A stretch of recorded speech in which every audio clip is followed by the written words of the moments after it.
Good morning, YouTube. Coming to you today from a location in Connecticut. Working on a emergent plumbing repair. All of this cast iron is leaking, sewage is coming out. Removing the old pipe.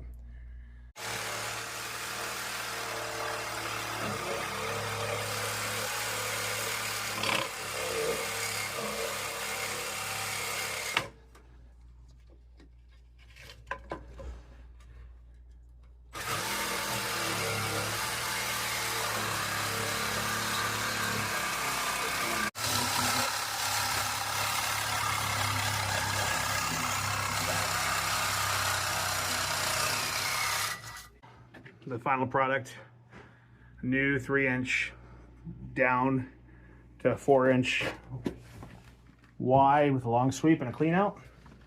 Going across, tied back into 4-inch cast iron coming down. That's a stack, second stack. With a Y, and then back to tie into a 4-inch cast going out to the street. Remember to like and subscribe to our videos for more content. Looking forward to seeing you on the next one.